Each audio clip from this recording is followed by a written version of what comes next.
지난 2000년의 기독교의 역사와 교회의 시간 속에서 로마의 핍박과 이 북한 체제 하에서의 시대를 제외하고는 사실 예배당에서 예배를 드릴 수 없는 시대가 온다는 것은 아마 그 누구도 생각해 본 적이 없는 상황이었습니다. 이것은 분명히 엄청난 위기와 충격의 상황이 분명하다는 겁니다. 그렇다면 이런 위기와 충격의 상황이 우리에게 무엇을 의미하는가 라고 하는 질문을 던지게 됩니다. 일찍이 16세기가 시작하면서 1517년 마틴 루터가 당시 교회와 교황을 고발하면서 교회의 문을 못으로 박으면서 95개조 반박문을 발표합니다. 이런 마틴 루터의 행동과 이 반박문은 누구도 상상하지 못했던 그런 행동이었고, 이것은 교회를 향한 폭탄과도 같은 것이었습니다. 그 결과로 교황과 구교 카톨릭의 절대적인 권위는 형편없이 땅으로 추락합니다. 사람들은 교회에 대해서 등을 돌렸고, 사람들은 신부와 교황에 대해서 그들에 대해서 경멸하고 그들에 대해서 마음을 돌이키려 하지 않았습니다. 그런데 그렇게 닥친 교회의 위기가 오히려 교회를 새롭게 합니다. 부정과 부패를 척결하는 계기가 되고, 교회의 개혁을 주장하는 신교, 즉 프로테스탄트라고 하는 개신교가 만들어지게 됩니다. 이로 인해서 교회는 새로운 몸과 마음으로 다짐하는 시간을 갖게 되었습니다. 그런데 2020년에 와서 또 한 번의 개혁의 폭탄이 던져집니다. 그것은 한국교회와 세계 모든 그리스도인들을 향해서 던져진 비대면 예배, 즉 온라인 예배라는 폭탄이었습니다. 사실 이것은 지금도 그렇지만 당시 10개월 전만 해도 만만치 않은 논란거리였습니다. 정부와 세상이 교회를 핍박하기 시작했다라고 말하기 시작했고, 교회는 이에 대해서 맞서 싸워서 우리의 예배권을 반드시 되찾아와야 한다라고 하는 거센 반응이 일어났습니다.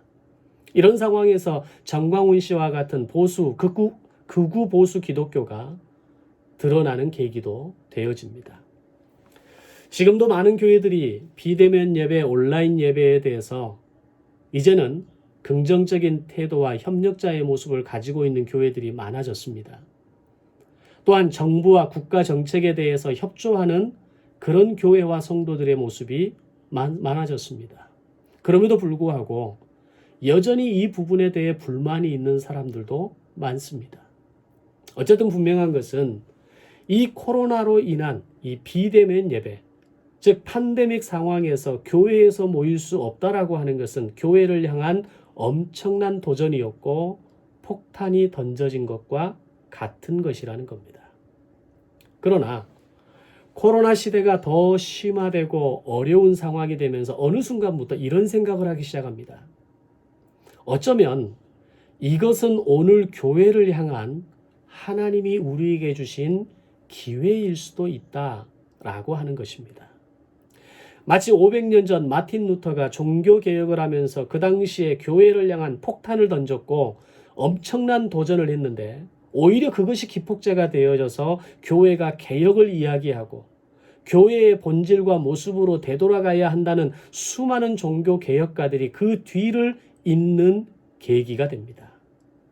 당시 교회의 타락과 부패와 부정을 씻어낼 수 있는 계기가 되고 교회가 새로워지는 기회가 되어졌던 것처럼, 오늘날 코로나 시대의 비대면 예배, 온라인 예배, 교회에서 모여서 예배할 수 없다라고 하는 이 현실은 500년 전 개혁을 부르짖고 본질로 돌아가자고 오직 은혜로, 오직 성경으로를 외쳤던 개신교가 다시 500년 만에 부패와 부정의 아이콘이 되고 권력과 물질의 맛을 알아버려서 오히려 세상보다 더 냄새나고 타락한 모습을 가진 교회를 향해서 던져진 하나님의 징계이며 영적 다이너마이트라는 사실입니다. 그렇다면 하나님은 이런 상황의 공을 우리에게 던지시면서 말씀하시는 것은 다시 돌이키고 돌아오기를 바라시는 하나님 아버지의 마음을 오늘 우리에게 드러내시는 하나님이 우리에게 주신 기회라는 겁니다. 역사적으로 볼 때 항상 세계적인 위기는 새로운 세계 질서와 새 시대를 시작할 때마다 있어 왔습니다. 예를 들어서 2차 세계대전은 세계가 경험하는 위기였는데 그 위기를 통해서 결국 일본 제국이 몰락하고 우리나라가 식민지에서 해방하는 새 시대를 맞는 계기가 되었다라는 겁니다. 다시 말하면 위기는 항상 기회를 동반한다라는 겁니다. 500년 전 마틴 루터의 종교개혁의 교회의 위기가 새로운 교회를 추구하고 교회의 개혁을 통해서 다시 하나님께로 마음을 돌이키는 계기가 되었던 것처럼 오늘 이 코로나19로 인해서 전 세계와 교회가 위기를 맞는 계기가 분명하다면, 그리고 교회가 피할 수 없는 위기라면 이것은 반드시 통과해야만 하는 위기이고, 이 위기를 통해서 하나님은 새로운 질서, 교회의 미래를 향한 새로운 출발로 이어질 수 있는 기회를 우리에게 주시기 위한 하나님의 방법이 아니겠는가라는 생각을 해보게 되는 것입니다. 만약에 이 위기를 통해서 하나님께서 우리에게 분명하게 알게 하시고자 하는 어떤 새로운 시도를, 새로운 기회를 붙잡을 수 있는 기회를 주시고 있다는 것을 알게 된다면 오늘의 이 위기는 하루라도 빨리 지나가라고 그렇게 손사래를 칠 위기가 아니라 분명 우리가 붙잡아야 할 위기가 기회가 되는 순간이 되는 것입니다. 그 기회를 명확하게 규명하고 확실하게 기회를 붙잡는 한 해의 마지막 예배, 그리고 새해의 첫 예배가 되시기를 주님의 이름으로 축원합니다. 오늘 본문은 2000년 전 예수님께서 사마리아 성 우물가 곁에서 한 여인을 만나 대화를 하면서부터 시작합니다. 이 본문 앞에 있는 내용 가운데 흥미로운 사실은 사마리아 여인은 이미 5번이나 결혼한 여자라는 겁니다. 그 모든 결혼을 다 실패하고 지금은 어떤 남자와 동거하고 있는데 그 남자도 여인의 남편이 아니라는 겁니다. 성경이 이런 사실을 이야기할 때 한 가지 드는 생각은 과연 이런 여인을 당시의 윤리로 용납을 할 수 있는 이야기인가? 라는 생각을 해봅니다. 물론 이미 800년 전에 북이스라엘은 멸망했고 사마리아의 거주자들은 율법과 제사장 나라와는 상관없는 혼합족이었다고는 하지만 아무리 그럴지라도 시대윤리라는 것이 있는데 결코 쉽게 만날 수 있는 캐릭터가 아닌데, 근데 오늘 본문에서는 그 여자를 예수님이 만났다라는 겁니다. 사마리아인이었던 그 여자가 유대인이었던 예수님을 만났을 때 처음 나타나는 반응은 빈정거림이었습니다. 당신은 유대인인데 어찌하여 나 같은 사마리아 여자에게 물을 달라 하느냐? 라는 말을 시작으로 유대인은 사마리아인과는 상종도 하지 않는 거로 나는 아는데 당신은 왜 나와 이야기를 나누고 있습니까? 이런 빈정거림이 이어집니다.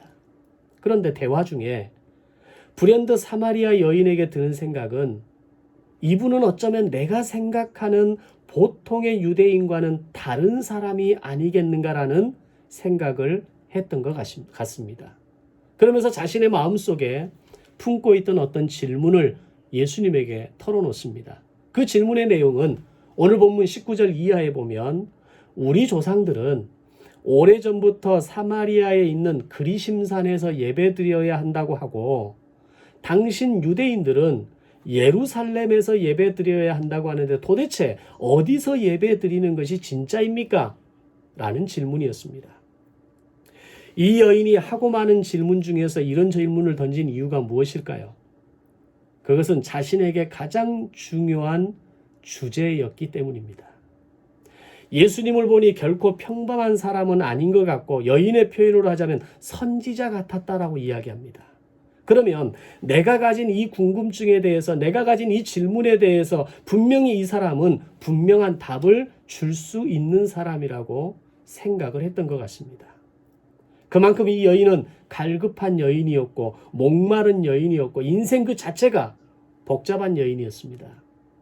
그래서 자신의 이 기구한 처지로 하나님께 예배를 드리고 그 예배를 통해서 위로받고 싶은 마음이 있었는데 사람들이 하는 말이 그리심산에서 드리는 예배가 진짜 예배다 라고 말하는 사람들도 있었고, 아니다, 이건 가짜다, 저 산 예루살렘에서 예배를 드리는 것이 진짜다라고 말하는 사람들이 있었다는 겁니다. 그럼 도대체 어디가 진짜 예배 장소입니까? 라고 사마리아 여인은 예수님에게 물었던 겁니다.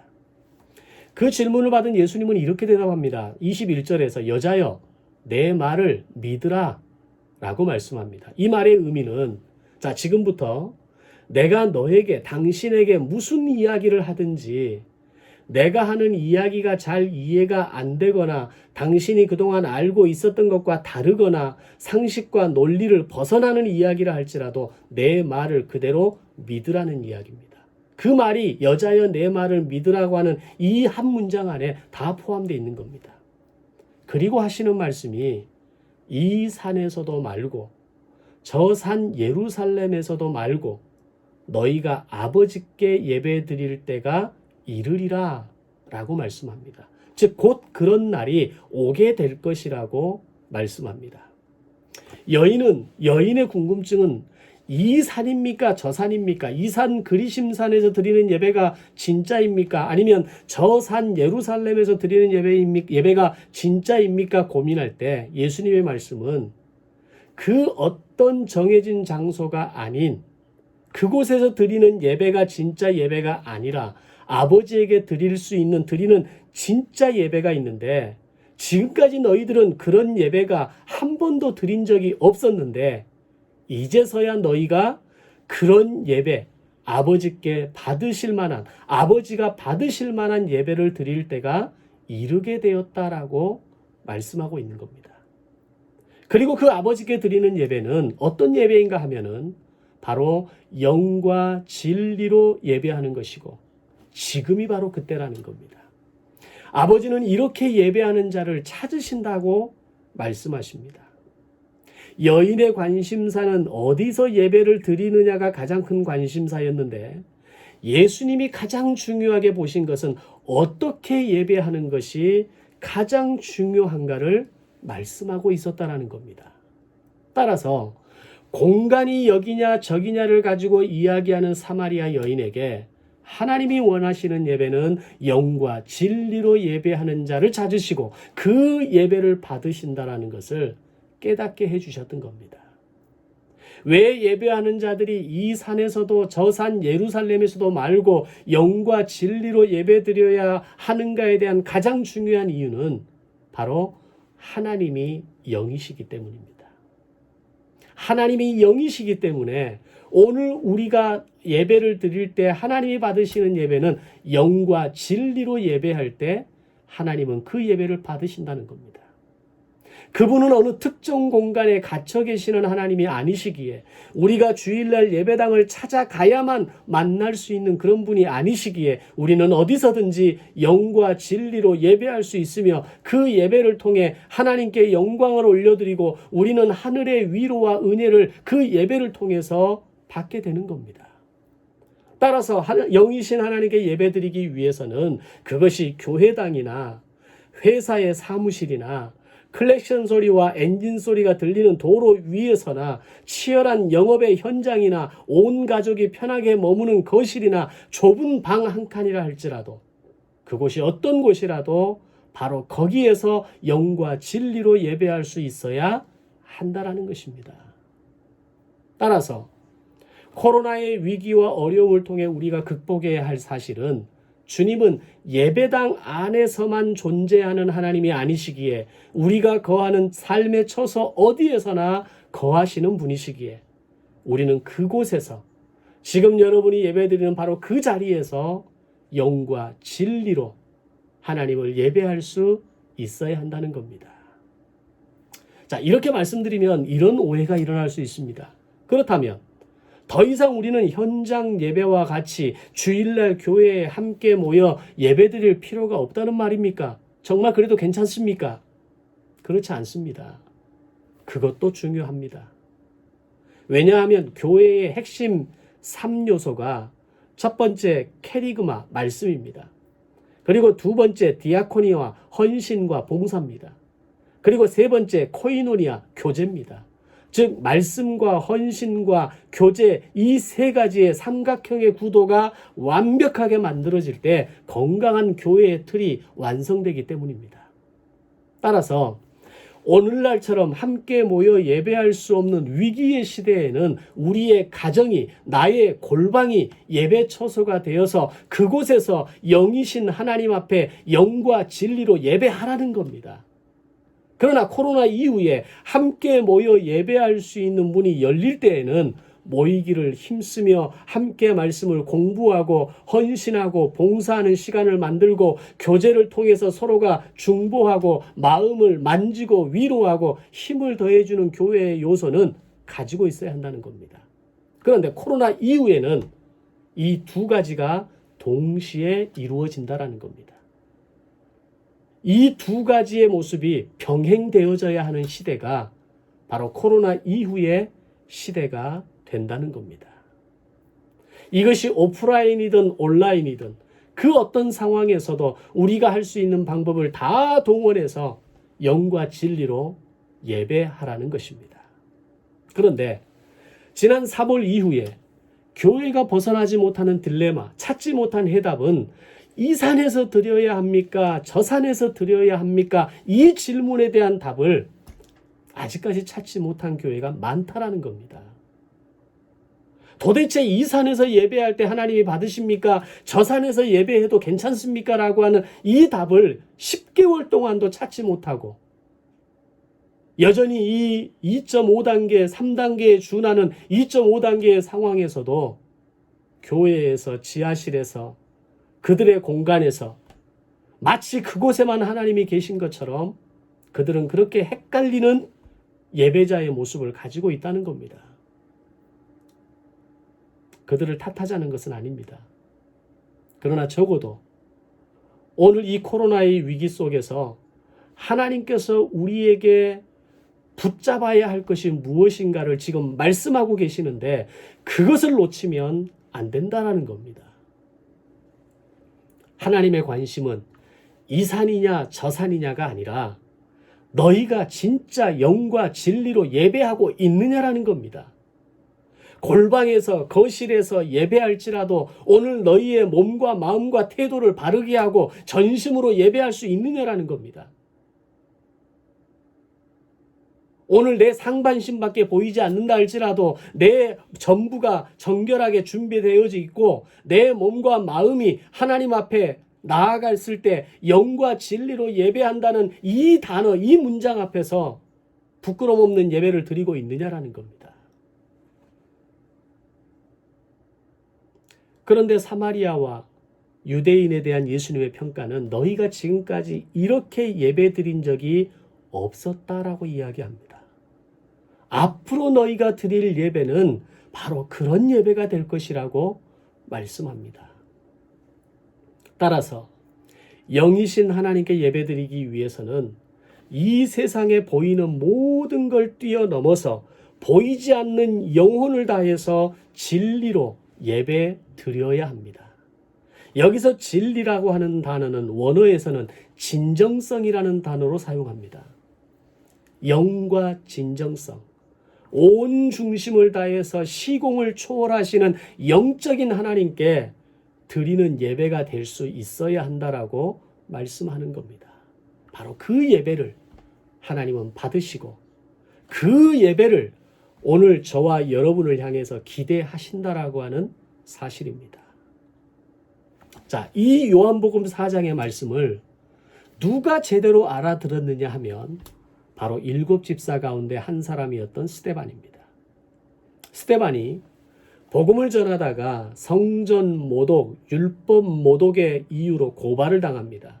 그리고 사내들인 공회 앞으로 끌려 나옵니다. 그 공회의 자리에서 자신을 변증하는 가운데 스데반이 설교를 하는데 그것이 사도행전 7장입니다. 사도행전 7장의 내용을 한마디로 압축하면 하나님은 예루살렘 성전 안에 갇혀 계시는 분이 아닙니다라는 내용입니다.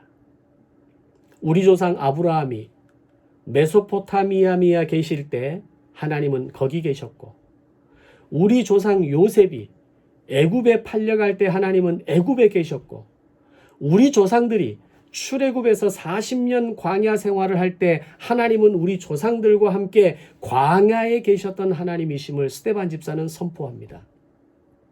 하나님은 절대로 손으로 지은 벽돌과 나무로 지은 집안에 갇혀 계시는 하나님이 아니라는 것을 전하는데, 바로 스데반의 설교는 예수님께서 수가성 여인에게 말씀하신 이 산에서도 말고 저 산 예루살렘에서도 말고 영과 진리로 예배할 때가 온다는 그 말씀의 바로 연장선상에서 이루어진 설교였던 겁니다. 스데반은 그걸 분명하게 알았던 겁니다. 예수님이 사마리아 여인에게 하신 말씀이 무슨 의미인가를 제대로 이해했던 겁니다. 스데반은 결국 이 설교를 마치고 성전 모독죄로 돌에 맞아 죽습니다.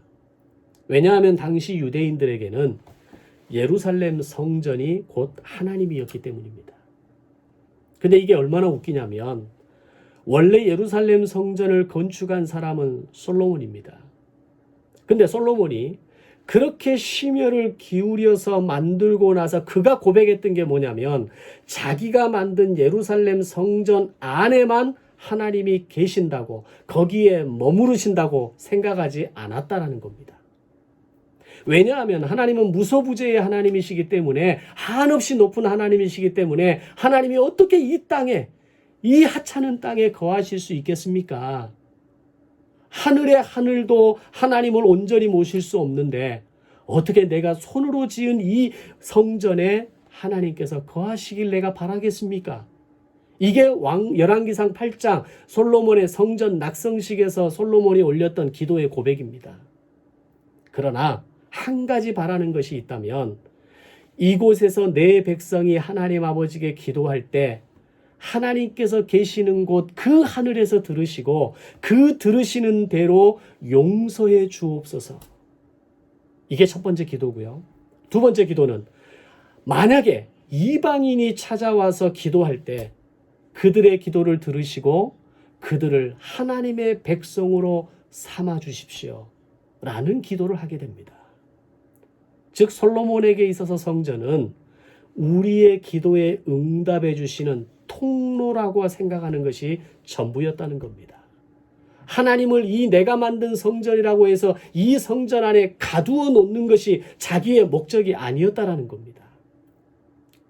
이런 기도가 맞았다라고 하는 것을 보여주시는 내용이 바로 이 솔로몬의 기도에 응답하시는 바로 이 성전 낙성식 다음 장 열왕기상 9장 3절의 말씀을 통해서 알 수 있습니다.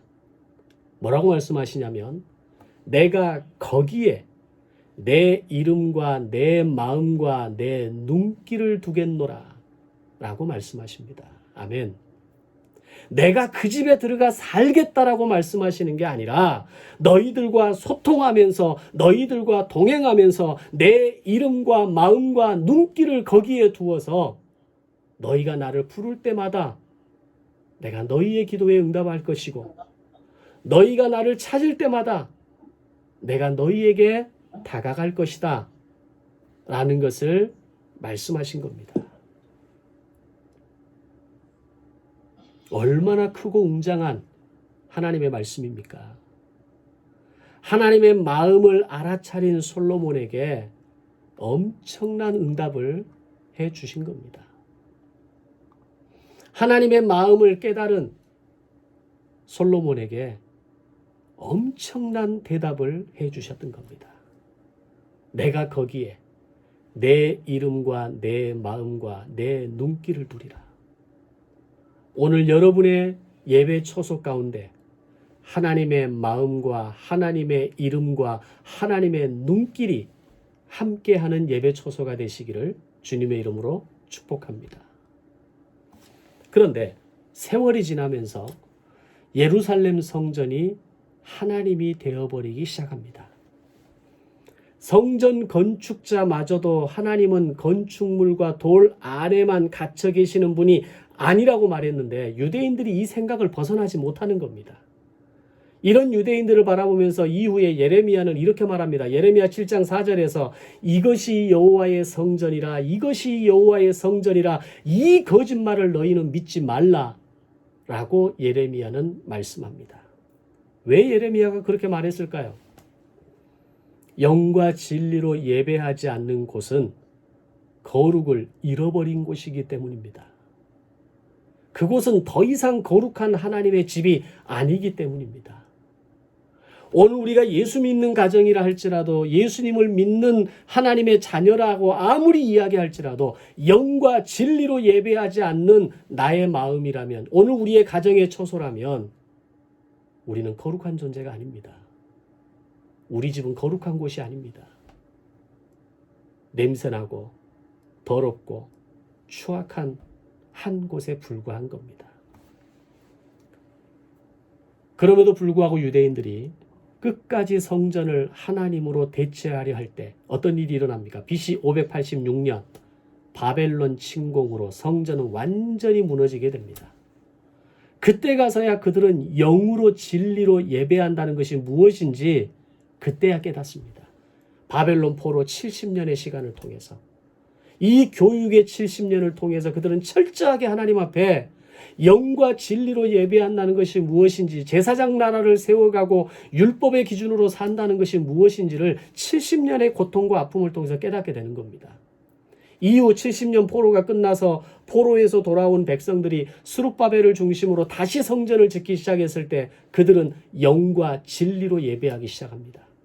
그곳에서 말씀을 배우고 훈련하는 장소로 회복합니다. 그런데 그것도 오래가지 못합니다. 유대인들은 자기들이 갑자기 살만해지기 시작하고 풍족해지기 시작하면서 11조를 도둑질하기 시작합니다. 껍데기밖에 없는 종교 형식을 들이기 시작합니다. 결국 하나님을 성전 안에 가두기로 시작한 겁니다. 그렇게 제사장 나라로 다시 세워졌던 수룹바벨 성전이 어떻게 됩니까?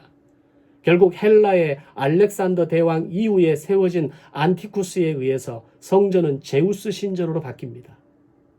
돼지피로 물들여져 부정하게 되고 성전의 기능을 상실하게 됩니다. 하나님께서 교회의 문을 닫아버리신 겁니다. 이후 헤롯이 자기의 정치적 야욕을 이루기 위해서 40년이 넘는 시간 지은 성전마저도 결국 AD 70년 로마의 티토에 의해서 완전히 불타고 돌 위에 돌 하나도 남지 않고 다 무너지게 됩니다. 하나님께서 성전의 문을 닫아버리신 겁니다. 하나님은 성전의 기능을 잃어버렸을 때, 그들이 영과 진리로 예배하지 않았을 때, 하나님의 이름을 버리고 거룩을 버렸을 때 어김없이 그때마다 하나님께서 하신 일은 성전을 무너뜨리신 겁니다. 예배를 닫아버리신 겁니다. 제사를 멈추게 하셨다는 겁니다. 그렇게 보면 지난 역사의 흐름 가운데에서 인간은 어떻게 해서든지 건물을 지으려 했고, 하나님은 어떻게 해서든지 건물을 무너뜨리려 했다는 것을 알게 됩니다. 그런데 그런 유대인의 모습이 오늘 2000년대를 살아가는 이 시대의 교회와 목회자들에게 그대로 있음을 발견하게 됩니다. 하나님을 건물 안에 가두려 합니다. 내가 당신을 찾아올 때까지 당신은 가만히 이 교회 안에 계십시오 라고 말합니다. 내가 당신이 만족하도록 교회를 더 아름답고 더 화려하고 더 완벽하게 지어드리겠습니다. 대신에 당신은 거기에만 계십시오. 그리고 하나님이 계시지 않는다라고 생각하는 세상에서는 아무렇지 않게 자기 마음대로 마치 하나님 없는 자처럼 살아가게 되는 겁니다. 그래서 하나님이 계시다고 생각하는 건물은 더 크고 더 화려하고 더 최고의 재질로 만들어야 한다고 생각하면서, 하나님이 없다고 생각하는 나의 삶은 냄새나는 시궁창보다도 더 냄새나고 더러워짐에도 불구하고 무엇이 문제인지, 무엇이 잘못되었는지 모르고 살아간다라는 겁니다. 그런데 그런 우리에게 어떤 일이 일어났습니까? 그 좋은 예배당에서 더 이상 예배를 드릴 수 없는 현실을 경험하게 되었다는 겁니다. 역사적인 교훈으로 볼 때 이것은 하나님께서 교회의 문을 닫으신 겁니다. 교회에서의 형식적인 종교 형식으로서 드려지는 예배의 문을 멈추게 하신 겁니다. 그곳으로 가서 건물 안에 계신 하나님을 만나야 하는데 더 이상 만날 수 없다고 생각하니까 난리가 나는 겁니다. 그것을 핍박이라고 이야기하고 그것을 종교 탄압이라고 이야기하고 그래서 우리는 참을 수 없다라고 이야기합니다. 왜요? 건물 안에 계시는 하나님을 만날 수 없기 때문에. 내 삶의 요소에서 만날 수 있는 영과 진리로 예배할 수 있는 무한한 가능성이 있음에도 불구하고 우리가 만들어 놓은 그 건물, 하나님이 계시다고 생각하는 그 건물 안에 내가 들어갈 수 없다고 하니까 미치는 겁니다. 결과적으로 역사의 사건처럼 성전이 무너지고 예배당과 회당이 부서지는 아픔을 경험한 것은 아니지만 텅 빈 공간에서 목회자 혼자 말씀을 선포하는 곳이 되어버렸습니다. 과연 이런 모습이 올 한 해로 끝날까요? 내년에는 정말 괜찮아질까요? 내년 말쯤 되면 진짜 코로나 이전으로 우리는 돌아가서 다시 마음껏 모여서 예배하고 다시 하나님을 찬양하고 하나님을 경배하고 영광 올릴 수 있을까요? 물론 기대합니다. 물론 그런 모습을 사모합니다. 그러나 영과 진리로 예배하는 이 기회를 붙잡지 않으면 영과 진리로 예배한다라고 하는 이 본질을 회복하지 않으면 어쩌면 두 번 다시 우리는 함께 모여 예배할 수 있는 그런 기회가 오지 않을 수도 있다는 겁니다. 역사를 보면 그렇습니다. 그들이 솔로몬 성전에서 두 번 다시 예배 드릴 수 있었나요? 그들이 스룹바벨 성전에서 두 번 다시 예배할 수 있었나요? 헤롯 성전에서 두 번 다시 예배할 수 있었나요? 오늘 2000년대를 살아가면서 하나님께서 교회를 깨우시고 돌이키시는 것임을 알아야 합니다. 그리고 하나님께서 우리에게 이 위기를 통해서 분명한 기회를 붙잡으라고 말씀하시는 것을 알아야 합니다. 그 기회는 어떤 기회입니까? 영과 진리로 예배하는 겁니다. 여기냐 저기냐가 아니라 영과 진정성으로 하나님을 예배하는 기회를 붙잡을 때 바로 그것이 이 코로나를 통해서 우리에게 주시는 하나님의 우리를 향한 기대가 되는 것입니다. 교회에서 예배를 드릴 때에도 가정에서 예배를 드릴 때에도 지금처럼 이렇게 온라인으로 화면을 보고 예배할 때에도 영과 진리로 예배하는 기회를 붙잡으시기를 바랍니다. 그 첫 번째 기회를 붙잡는다면 우리의 예배는 달라질 것이고 우리의 예배의 초소는 회복될 것이고 우리의 가정은 거룩한 가정의 예배로 다시 일어서게 될 것입니다. 위드 코로나의 시대, 이 위기의 시대를 통해서 우리가 붙잡아야 할 기회 첫 번째는 바로 영과 진리로 예배하는 자가 되는 것입니다. 아멘. 기도하겠습니다. 사랑의 아버지 하나님, 감사합니다. 오늘도 우리의 삶을 지키시고 함께 하셔서 하나님을 기대하며 하나님을 바라며 이 코로나의 시대를 통해서 우리에게 말씀하시는 하나님의 뜻을 깨닫고 우리가 붙잡아야 할 기회를 붙잡을 수 있는 영적 회복의 시대가 되게 하여 주옵소서. 그냥 막연하게 다시 좋아질 것이다. 다시 회복되어질 것이다. 우리는 다시 만나게 될 것이다. 그것이 우리의 바람이 아니라 영과 진리로 예배할 때 하나님이 교회를 회복하시고 이 땅을 회복하시고 거룩하고 아름다운 처소에서 함께 주님을 찬양하고 예배하는 그날이 올 것을 깨닫게 하여 주옵소서. 감사드리며 예수님의 이름으로 기도드리옵나이다. 아멘.